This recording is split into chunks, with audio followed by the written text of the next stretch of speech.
Baik, saya akan mengajak kita belajar apa yang menurut saya sangat penting dipahami dan dimengerti oleh anak-anak Tuhan, oleh orang-orang percaya. Karena itu saya meminta perhatian serta konsentrasi dari ibu bapak semua. Karena saya sangat meyakini pengertian saudara akan apa yang menjadi topik pembahasan ini akan menjadikan hidup saudara merdeka dan berbeda dari hidup-hidup sebelumnya, bahkan dari kebanyakan orang lain. Nah, karena itu konsentrasi yang kuat akan menolong saudara untuk bisa menangkap dengan baik. Dari kitab 1 Yohanes 1 ayat 5 sampai 10 kita membaca ayat Alkitabnya. Sampai saudara yang masih ada di lorong ya, di gang sana karena tidak muat. Kalau tahun lalu kita Jumat Agung kita tidak seramai ini, sehingga saya tidak beri instruksi untuk mempersiapkan penambahan seat atau kursi, tapi hanya minta diisi di ruang baby dan juga dikasih satu baris di belakang. Nah, rupanya saudara datang nggak janjian, nggak beritahu duluan. Kalau saudara mau datang rame-rame, jadi kita jadi kewalahan tuh koordinator. Sampai tenang dulu duduknya semua. Yo, oke, masih ada lagi rupanya ya. Masih harus diisi di gang situ. Masih ada yang belum dapat tempat duduk. Oke, ya. Baik, kalau saudara sudah ketemu ayat Alkitabnya, kalaupun saudara nanti masih ada gerak sana sini, agak dijaga ya, supaya saya konsentrasinya tidak tercuri dengan pergerakan-pergerakan yang ada. Kita bicara mengenai kuasa untuk mengalahkan dosa. Dari kitab 1 Yohanes pasal 1 ayat 5 sampai 10 Ibu Bapak. Mari membaca ayat Alkitabnya dengan mantap bersama-sama. 1, 2, 3 ya. Dan inilah berita yang telah kami dengar dari Dia dan yang kami sampaikan kepada kamu. Allah adalah terang dan di dalam Dia sama sekali tidak ada kegelapan. Terus, jika kita katakan bahwa kita beroleh persekutuan dengan Dia, namun kita hidup di dalam kegelapan, kita berdusta dan kita tidak melakukan kebenaran. Tetapi jika kita hidup di dalam terang sama seperti Dia ada di dalam terang, maka kita beroleh persekutuan seorang dengan yang lain, dan darah Yesus anaknya itu menyucikan kita daripada segala dosa. 8. Jika kita berkata bahwa kita tidak berdosa, maka kita menipu diri kita sendiri dan kebenaran tidak ada di dalam kita. 9. Jika kita mengaku dosa kita, maka Ia adalah setia dan adil, sehingga Ia akan mengampuni segala dosa kita dan menyucikan kita dari segala kejahatan kita. Terakhir, jika kita berkata bahwa kita tidak ada berbuat dosa, maka kita membuat Dia menjadi pendusta dan firman-Nya tidak ada di dalam kita. Katakan amin. Ibu Bapak, sebelum saya membahas lebih dalam apa yang merupakan topik pembahasan ini, saya ingin terlebih dahulu menjelaskan kepada kita semua secara sekilas seperti apa keberadaan dosa, seperti apa kekuatan dosa, dan seperti apa kerusakan-kerusakan yang ditimbulkannya dalam kehidupan kita. Tetapi apa yang saya sampaikan yang berkaitan dengan dosa tersebut adalah hanya ingin memperingatkan atau menambahkan atau menyegarkan kembali ingatan kita. Seperti apa hebatnya keberadaan kita setelah di dalam Kristus. Itu nanti yang akan menjadi ending atau akhir daripada pembahasan ini, Ibu Bapak. Nah, perhatikan bersama-sama sebentar. Beberapa hal yang saya catat secara sekilas, ini hanya dangkalnya saja, tetapi ini bisa mewakili poin-poin lain yang saya tidak masukkan di dalamnya.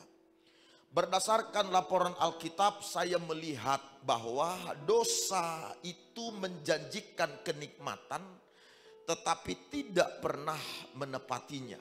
Itulah salah satu laporan kitab suci mengenai keberadaan dosa, mengenai kekuatan dosa, serta pengaruh-pengaruh yang ditimbulkannya, Ibu Bapak.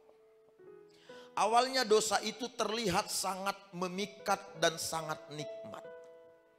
Dosa itu tidak akan mempromosikan dirinya tanpa mengedepankan kenikmatan. Karena dengan kenikmatan-kenikmatan yang dipromosikan oleh dosalah, maka orang-orang akan terpikat dan akhirnya ada di dalam dosa. Kemudian Ibu Bapak, dosa ini menawarkan kenikmatan dan sangat memikat. Itu semuanya kita ketahui bersama-sama bahwa dosa itu terkesan memberikan kegembiraan pada awalnya. Di bagian awal dosa itu terkesan memberikan kepuasan serta hal-hal yang sangat menyenangkan lainnya. Karena itu tidak heran ada banyak orang-orang terjebak dengan dosa ini.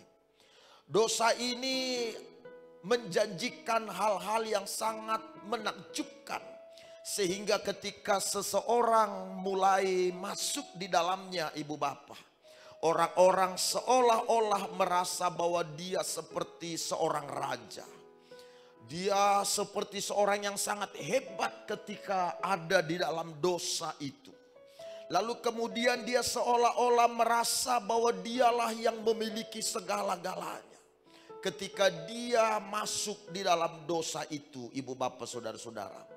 Tetapi setelah petualangan bebas yang sementara itu, karena Ibrani pasal 11 ayat 25 itu memberitahukan bahwa kenikmatan dosa itu hanya sementara. Itu kata Ibrani 11 ayat 25.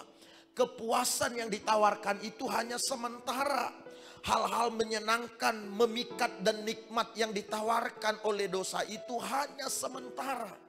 Nah, setelah petualangan dosa itu selesai, katakanlah setelah pengaruh daripada obat atau narkoba itu hilang, setelah pengaruh daripada minuman keras itu hilang, setelah fantasi dari seksual itu selesai, maka yang kita rasakan atau yang dialami oleh mereka yang ada dalam dosa itu ialah kesedihan. Yang dialami oleh orang yang ada dalam dosa itu adalah ketidakberhargaan. Yang dialami oleh mereka yang ada dalam dosa itu ialah kesepian. Yang dialami oleh orang yang berdosa itu setelah petualangan itu selesai adalah perasaan hampa. Itulah pengalaman-pengalaman yang dialami setelah petualangan dosa itu selesai dilakukan. Itu sebabnya saya beritahukan tadi bahwa dosa itu menjanjikan kenikmatan tapi tidak pernah menepatinya, Ibu Bapak. Kalau saudara-saudara ke depan diperhadapkan dengan godaan, dengan bujukan-bujukan yang kelihatannya memikat nikmat, ingat Ibrani 11 ayat 25. Kenikmatan yang ditawarkan dosa itu hanya sementara. Dan setelah selesai saudara melakukan dosa itu, maka yang ada ialah penyesalan, rasa bersalah, rasa berdosa, dan seterusnya dan seterusnya.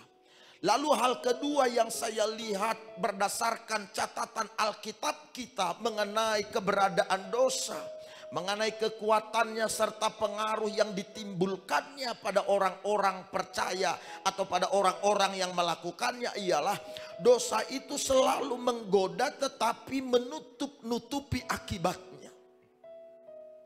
Kita tidak akan pernah bisa mendengar bahwa dosa ini akan memberitahukan kepada kita akibat dari dosa yang kita lakukan itu, dosa yang ditawarkan itu. Dosa tidak pernah memberitahukan di depan apa yang merupakan akibat yang akan kita alami di keluarga kita, di kehidupan kita, di usaha kita, di masa depan kita. Akibat dari apa yang ditawarkan tersebut. Bahkan dosa itu akan berupaya menutupi serapat-rapat mungkin dan merahasiakannya. Karena itu adalah bagian daripada triknya si iblis atau triknya si jahat. Oleh karena itu ibu bapak saudara-saudara, ketika dosa itu datang, dosa itu sifatnya menggoda, dosa itu sifatnya memanggil-manggil kita. Dosa itu sifatnya menjelaskan atau menyampaikan kepada kita seolah-olah bahwa kita memang butuh hal-hal tersebut. Bahkan ketika kita menyadari ini adalah dosa ibu bapak, lalu kita mulai mencoba melakukan perlawanan. Kita melawan tawaran-tawaran itu. Kita melawan bujukan itu. Kita melawan godaan itu. Ketika kita berupaya bergumul melawan semua godaan itu ibu bapak, maka dosa akan meyakinkan kita dengan berbagai cara supaya kita tetap mau melakukannya. Dosa akan berkata ini adalah kenikmatan yang tidak akan pernah didapatkan. Dosa akan meyakinkan kita, memanggil-manggil kita dengan berkata supaya kamu bebas dari tekanan. Cobalah barang satu ini supaya kamu lebih rileks. Cobalah minuman yang satu ini supaya kebutuhan biologismu terjawab atau tersalurkan. Lakukanlah dan seterusnya dan seterusnya. Sekali kita membiarkan dosa itu masuk di hati kita ibu bapak, maka tak lama kemudian kita akan menemukan ada jenis dosa-dosa lain yang akan masuk di hati kita juga. Sekali kita membiarkan dosa itu bermalam satu malam saja di hati kita, maka tidak lama kita akan melihat dosa itu akan membawa serta gerombolannya dan kawan-kawannya. Oleh karena itu ibu bapak, dosa itu menggoda, dosa itu memanggil-manggil, dosa itu meyakinkan kita, tetapi dia menutup-nutupi akibat yang akan kita alami kalau kita melakukan itu. Sebab kalau akibatnya diberitahukan di awal ibu bapak, maka akan banyak orang menghindari yang namanya dosa. Bahkan ketika kita mencoba berupaya melawan dosa itu, dia akan berupaya meyakinkan kita dengan semua cara-cara menarik lainnya. Karena itu gereja Tuhan, anak-anak Tuhan harus waspada terhadap dosa. Yang paham katakan amin. Lalu bagian ketiga keterangan kitab suci kita mengenai keberadaan dosa. Dosa itu membelenggu atau memperbudak manusia. Kita sering mendengar di luar sana ibu bapak bahwa salah satu alasan kenapa orang tidak mau datang ibadah, tidak mau datang ke gereja, dia bilang karena saya masih mau bebas. Jadi seolah-olah kalau di gereja itu kalau kita datang kepada Tuhan, maka kita sudah tidak bebas lagi atau kita menjadi terikat. Itulah tipu muslihat si jahat ibu bapak. Sebaliknya saudara bisa berbanding dengan apa yang saya kemukakan ini. Sebenarnya ibu bapak, dosalah yang mengikat. Dosalah yang membelenggu. Dosalah yang membuat kita menjadi budak. Kalau saudara tanya kepada orang, siapa di antara orang yang mau menjadi budak? Tentu tidak ada orang yang ingin menjadi budak, bukan? Tak seorang pun yang mau menjadi budak, bahkan tidak pernah mengharapkan, mendambakan dan menjadikannya menjadi cita-cita. Karena apa ibu bapak? Seseorang yang menjadi budak itu sama dengan dia melepaskan haknya untuk bebas. Karena budak tidak pernah bisa bebas ibu bapak. Dia kehilangan hak untuk bebas. Bahkan budak itu hanya akan menjalankan apa yang diinginkan oleh tuannya. Dia hanya akan melakukan apa yang diminta oleh tuannya. Karena itulah namanya disebut sebagai budak. Budak itu tidak memiliki masa depan. Budak tidak memiliki harapan kecuali ada seseorang yang memerdekakan mereka. Kalau ada seseorang yang membebaskannya dari perbudakan, yang memerdekakannya dari perbudakan, maka orang ini akhirnya beroleh hak untuk bebas. Nah, jadi ketika kita berkata ibu bapak bahwa kita tidak mau atau belum mau datang beribadah ke gereja karena kita belum mau terikat, karena kita masih mau pengen bebas, sebenarnya dosalah yang mengikat seseorang. Dosalah atau ketidakberadaan seseorang di dalam Kristuslah yang menjadikan seseorang itu terbelenggu atau diperbudak. Makanya Amsal 5 ayat 22 itu memberitahukan bahwa seseorang itu diikat oleh kejahatannya masing-masing. Kalau saudara sudah masuk pada dosa yang satu, awalnya ketika mau melakukan ini kita keringat dingin, kita gemetar, detak jantung kita tidak stabil begitu cepat. Itu karena saudara baru mulai dimasuki oleh pengaruh dosa. Tapi ketika suasana itu datang, sikap kita harusnya berhenti ibu bapak. Jangan membiarkannya masuk ke dalam hidup kita. Ketika kita membiarkan masuk ke dalam hidup kita dosa itu apapun namanya, apapun jenisnya ibu bapak, maka dosa itu akan membuat saudara terikat dan saudara sulit sekali melepaskan diri dari sana. Awalnya saudara ketakutan, lalu kemudian saudara mulai melakukannya, saudara mulai menikmatinya. Lalu sesekali awalnya, tapi tidak lama menjadi sekali seminggu. Tidak lama menjadi setiap hari. Yang jelas dosa itu selalu menuntut dosis yang nambah terus menerus. Tanyakanlah kepada seorang penjudi. Tanyakanlah kepada seorang kakek yang dihidupi atau yang dibelenggu oleh nafsu.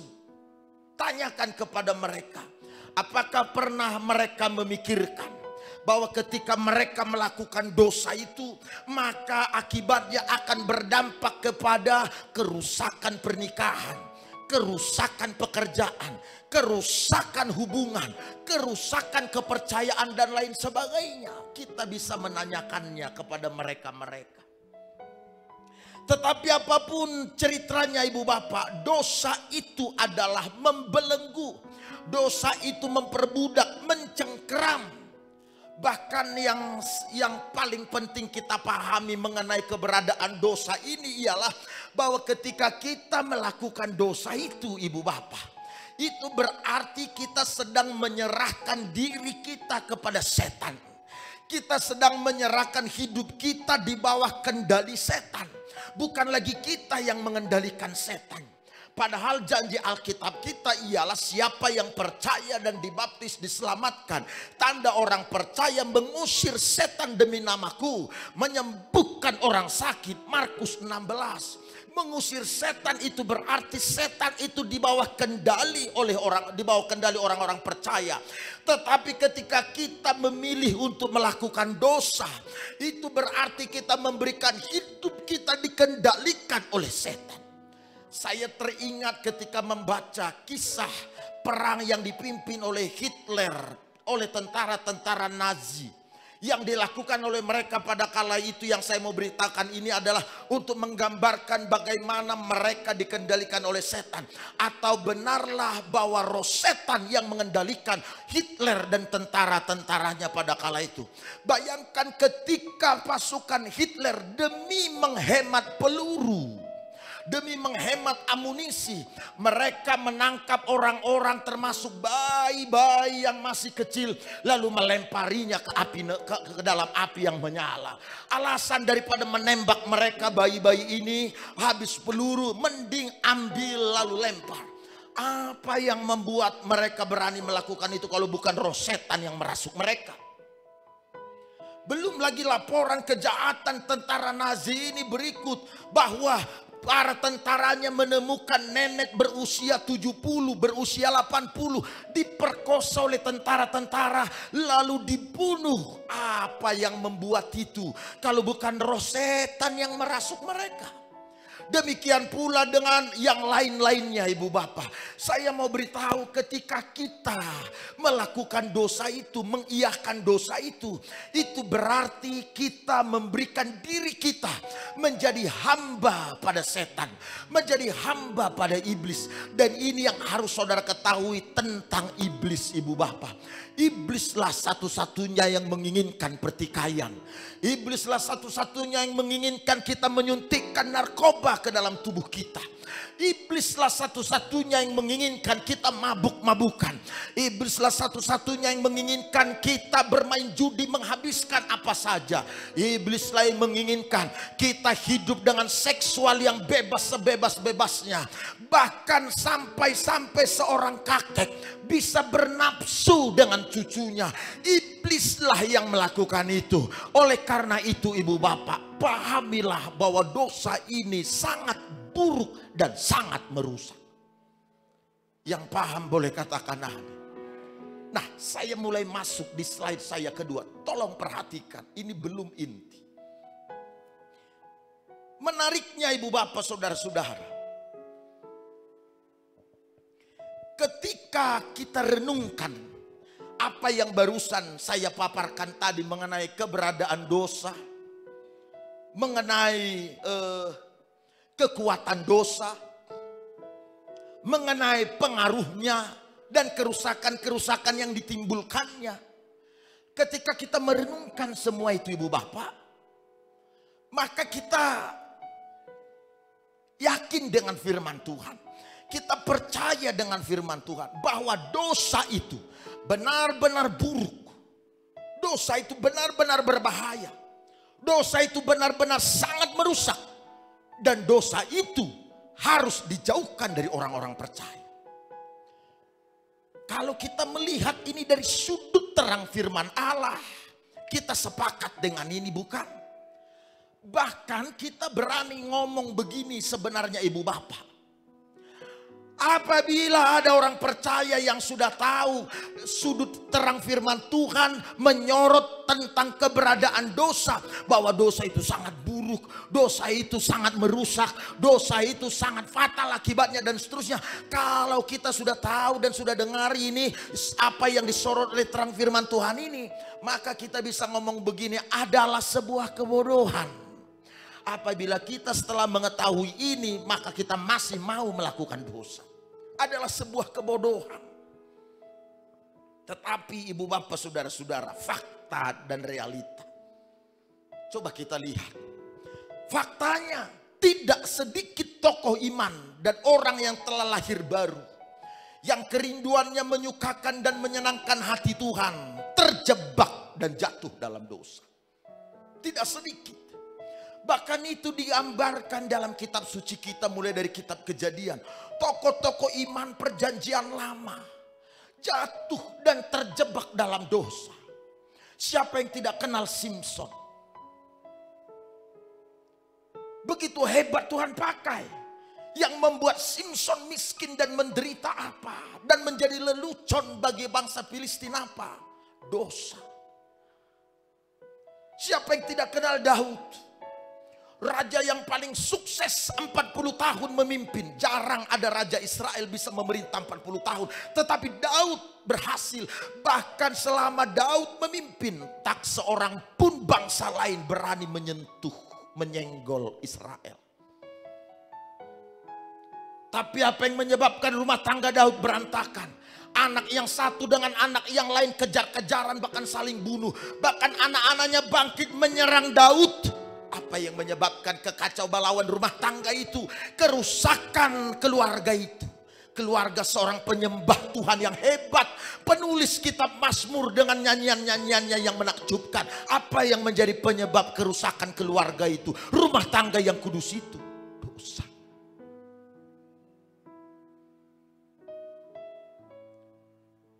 Terang firman telah menyorot Dosa itu merusak.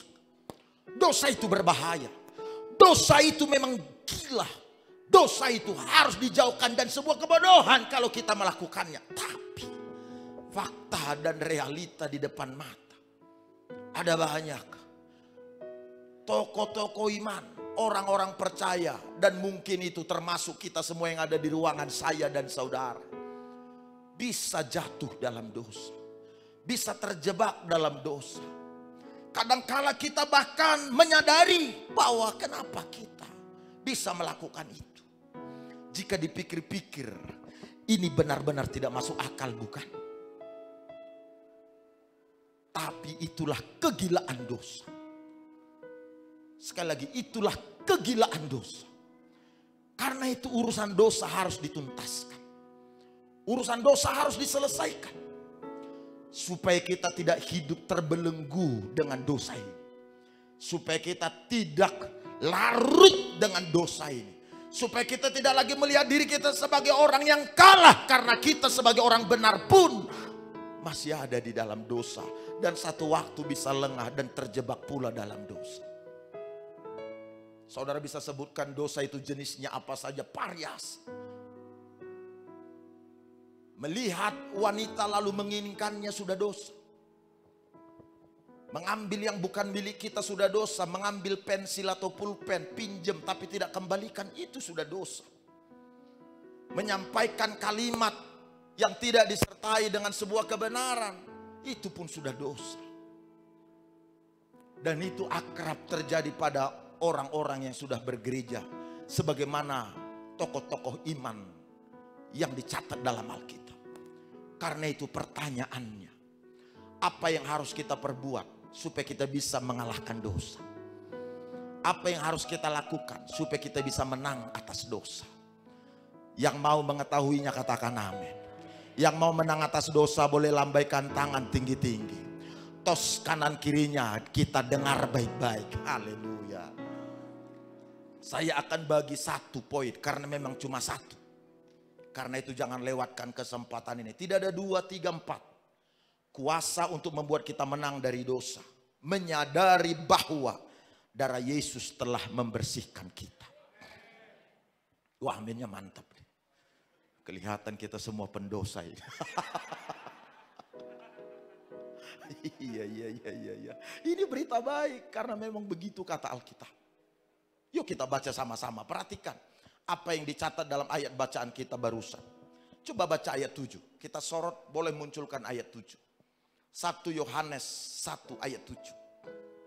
Baca dengan kompak. 2, 3, iya. Tetapi jika kita hidup di dalam terang, sama seperti dia ada di dalam terang, maka kita beroleh persekutuan seorang dengan yang lain. Dan darah Yesus anaknya itu menyucikan kita daripada segala dosa kita, katakan amin.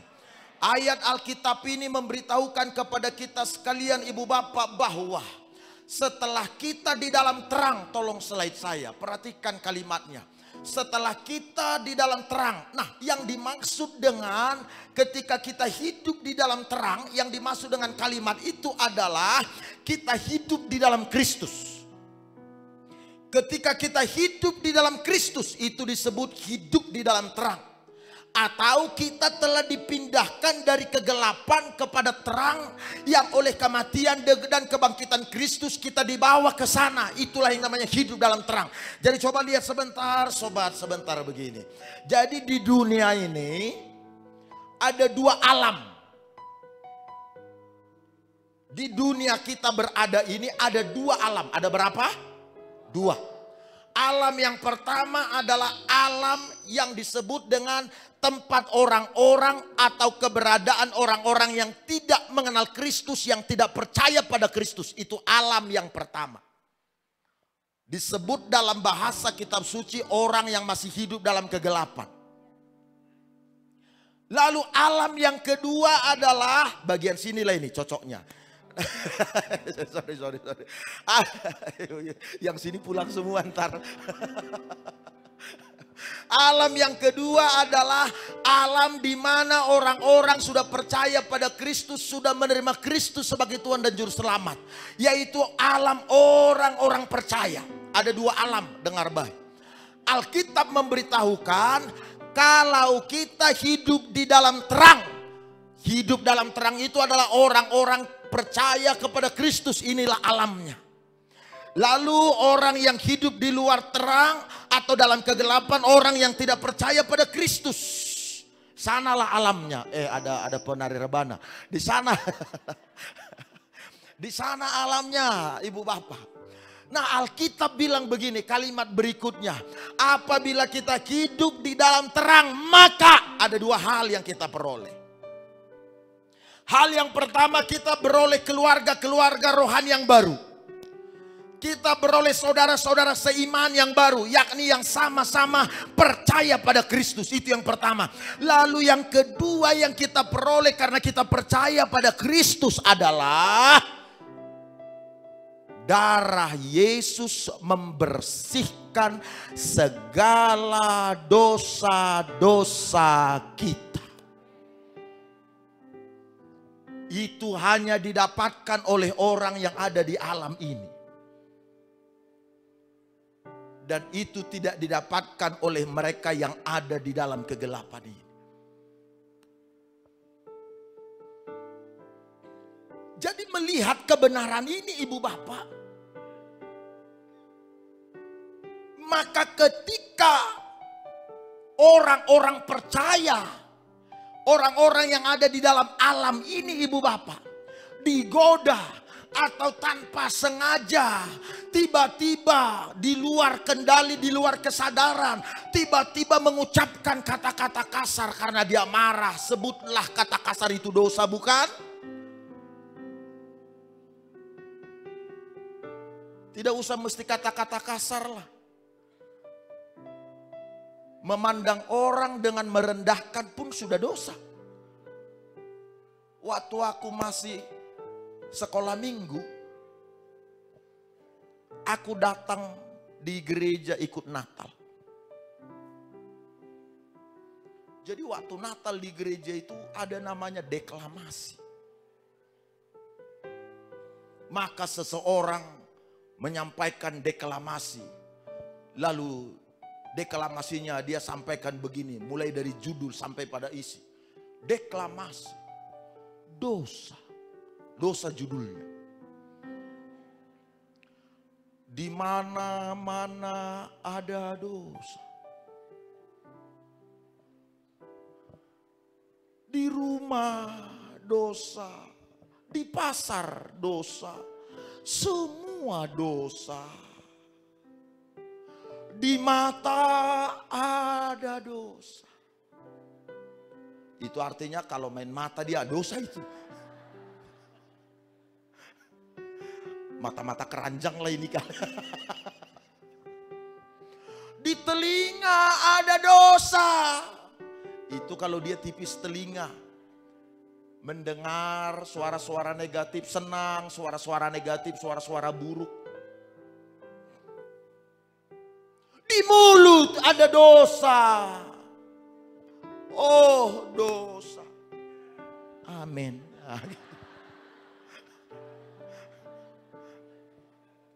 Setelah aku sekolah pendeta, kurang setuju aku deklamasi itu. Karena akhirnya kutemukan bukan cuma di mata ada dosa. Bukan cuma di telinga, di mulut, di hidung pun ada dosa. Lupa dia penulis deklamasi itu. Bagaimana di hidung ada dosa? Pernah lihat orang bilang, pernah lihat orang gitu ya? Pernah ya? Walau dia nggak ngomong, dosa itu. Ya, dosa itu. Makanya kalau di perjanjian lama itu, hukum Taurat, itu ada orang-orang biara-biaranya itu atau orang-orang Farisi tertentu itu yang alirannya aliran sangat ekstrim. Dia nggak boleh melihat manusia. Makin tinggi tingkat kerohaniannya, makin menyendiri dia. Makanya Yohanes Pembaptis itu ketika dia dipanggil, menerima panggilan setelah dia bertumbuh besar, maka Yohanes pergi ke padang belantara. Makanannya apa kata Alkitab? Belalang dan madu. Karena manusia sekitar itu membuat panggilannya rusak, terkontaminasi. Jadi dia harus menyendiri. Ada istilahnya itu. Mereka lah para penulis kitab suci itu. Nanti kalau saudara ke Israel, maka di situ ada sebuah gua tempat kitab suci pertama, bukan lagi asli ya, tapi sudah duplikasi itu disimpan. Kaum Helenis atau apa ya? Ada istilahnya kaum apa. Nah mereka itulah yang menjaga gua itu. Kitab suci itu. Jadi karena di Parisi itu ada tingkatan-tingkatan. Maka mereka berupaya menyendiri. Ada tingkatan yang lebih rendah dikit. Itu adalah yang rendah itu kalau sudah hari Sabat. Gak boleh masak apapun dan lain sebagainya. Gak bisa melihat perempuan kalau dia jalan. Jadi kalau dia pulang dari rumah ibadat, sinagoga, jalan berpapasan dengan perempuan, dia harus tutup mata. Karena kalau dia melihat, dia bisa mengingini. Apalagi perempuan Yahudi itu kan cantik-cantik. Oh iyalah saudara belum... Laki-laki yang udah pernah ke Yahudi pasti bilang, oh iya perempuan Yahudi itu keren-keren loh. Perempuan yang udah ke Yahudi bilang laki-laki Yahudi itu ganteng-ganteng. Coba. Nah tapi coba lihat. Dosa itu, lihat saja sudah dosa. Maka daripada itu ibu bapak, kalau seandainya kita tidak mengenal Kristus, Kristus tidak mati di kayu salib, tak satu pun kita ini yang luput dari hukuman dosa. Bisa sekali sehari, 2-3 kali sehari kita sudah melakukan dosa sama seperti orang Israel. Karena itulah yang dilakukan Kristus apa? Dia beri hidupnya ganti kita semua. Dia mati. Supaya siapa yang percaya kepada dia yang mati itu. Siapa yang percaya kepada dia, maka dosanya dibersihkan. Dosanya disucikan. Coba tolong slide saya yang tadi. Ini perhatikan ibu bapak. Kata menyucikan yang dicatat dalam ayat 7 yang kita baca itu. Kata menyucikan itu adalah dalam bahasa Yunani menggunakan penanda waktu yang sedang berlangsung atau terus menerus berlangsung. Jadi saudara bayangkan Kristus mati di kayu salib 2000 tahun yang silam. Di sana dia pikul semua dosa kita, dia tebus semua dosa kita. Lalu sampai sekarang darah yang tertumpah di kayu salib itu membasuh, membersihkan, membasuh, membersihkan terus menerus. Bahkan ketika kita orang-orang yang percaya, yang jatuh dalam dosa, tergoda dalam dosa, ketika kita melakukan dosa, terjebak dalam dosa, tanpa saudara minta pengampunan pun, darahnya menyucikan, darahnya membersihkan, darahnya membasuh terus menerus. Hebat bukan? Makanya kuasa darah itu gak bisa dianggap main-main. Darahmu Yesus sucikan daku. Darahmu Yesus bebaskanku. Darahmu Yesus ubah hatiku. Ku dijadikan baik. Orang yang percaya ketika jatuh dalam dosa atau melakukan dosa, dibasuh, dibersihkan. Orang yang tidak percaya, menunggu penghakiman. Makanya kita bersyukur. Hidup dalam Kristus itu indah, menakjubkan dan luar biasa. Tepuk tangan bagi Tuhan Allah. Itulah sebabnya perlu membawa orang-orang kenal Kristus, terima Yesus. Karena keistimewaan, keindahan hidup, hidup menakjubkan itu hanya ada di dalam Kristus. Bayangkan ibu bapak, darah itu terus membasuh, menyucikan, membasuh, menyucikan, sehingga orang percaya ketika dia menyadari dia telah melakukan dosa. Yang harus dilakukannya adalah bukan mengingat-ingat dosanya lagi. Bukan menyesali dosanya lagi dengan berkata, Tuhan ampuni aku tidak layak. Ampuni aku tidak layak, bukan. Yang harus saudara lakukan semua, ingat ada salib Yesus. Darahnya telah tertumpah dan membersihkan kita sampai sebersih-bersihnya. Itu sebabnya bagi orang yang ada di dalam Kristus, Roma 8 ayat 1. Baca sebelum saya tutup. Roma 8 ayat 1, baca ayat Alkitabnya. Setelah ini kita tutup, coba lihat. Roma 8 ayat 1. Apa kata Alkitab? Baca bersama-sama 2-3 ya. Demikianlah sekarang tidak ada penghukuman bagi mereka. Bagi orang percaya tidak ada penghukuman. Karena hukuman itu telah ditanggung Kristus. Makanya kita ini harus bersyukur, harus beri hidup bagi Tuhan. Kalau tidak, begitu tersiksanya kita hidup di dunia ini. Berita baiknya yang harus saudara bawa pulang adalah sadari terus menerus. Darah Kristus membasuh saudara. Darah Kristus menyucikan saudara. Darah Kristus membenarkan saudara. Jadi kita benar bukan karena perbuatan benar yang kita lakukan. Sebab ada kalanya kita abai. Tapi kita benar karena ada yang benar, yang telah melakukan yang benar bagi kita. Yesus namanya. Kebenaran itulah yang yang Allah lihat pada kita. Kebenaran itulah yang Bapak lihat. Bahkan ibu bapak, ketika kita kelak di dalam penghakiman, Yesus tampil sebagai pembela kita. Yesus sebagai pembela. Iblis akan mendakwa kemarin dia berdosa, beberapa waktu lampau dia berdosa. Di pengadilan itu Yesus berkata, benar mungkin itu dia lakukan, tapi tanganku yang berlobang paku ini telah membayar lunas dosa itu, telah menyelesaikan pelanggaran itu.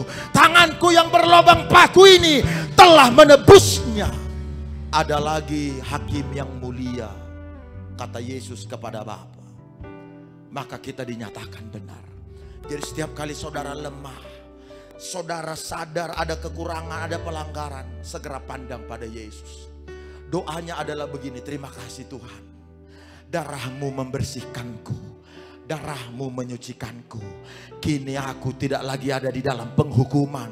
Aku tidak lagi di bawah penghukuman. Jangan biarkan pengajaran-pengajaran dangkal. Jangan biarkan khotbah-khotbah yang dangkal menghakimi saudara, sehingga menjadikan saudara terbebani sepanjang saudara hidup di dunia ini. Karena di mana-mana saudara bawa dosa, saudara kepikiran soal dosa, saudara tertekan oleh dosa. Dosa sudah diselesaikan oleh darah Yesus. Bagian saya dan saudara, kita layani dia, kita muliakan dia. Kalau iblis menuduh saudara, setan mendakwa saudara, saudara digoda, ngomong pada setan, ada Yesus yang menang, ada Yesus yang telah mengalahkan dosa. Secara daging kita mungkin tidak bisa melawan dosa, secara daging kita tidak kuat, ada kalanya tergoda. Tapi dengar, bukan saudara yang harus mengalahkan dosa, bukan saudara yang harus memutuskan dosa. Yesus, darahnya yang tertumpah itulah yang membayar kita, sehingga darah dan bilur-bilurnya kita disucikan, kita sembuh. Bawa pulang berita baik ini. Miliki kesadaran bahwa darah Yesus membersihkan kita. Jangan tinggalkan Yesus sampai kapanpun. Kalau saudara tinggalkan Yesus, saudara pindah ke alam kegelapan. Dan ketika saudara orang percaya jatuh dalam dosa atau melakukan dosa tanpa saudara sengaja, saudara tidak dipindahkan ke kegelapan, ke alam kegelapan. Saudara ada dalam dosa sebagai orang percaya. Sebagai orang percaya, bukan sebagai orang tidak percaya. Mengalami dosa, lemah dalam dosa.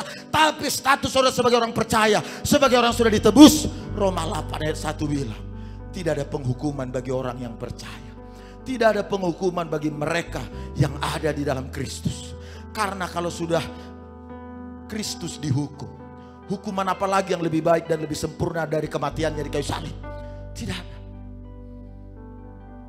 Semua hukuman yang dia pikul itu adalah hukuman yang paling sempurna, sehingga kita tidak lagi melihat ada hukuman. Bahkan Tuhan melupakan semua kesalahan dan pelanggaran kita. Mulai hari ini jadilah orang yang menang pada dosa. Hanya dengan menyadari bahwa darah Yesus telah membersihkan kita, maka saudara tidak lagi mempermasalahkan dosa. Saudara tidak lagi jadi budak dosa.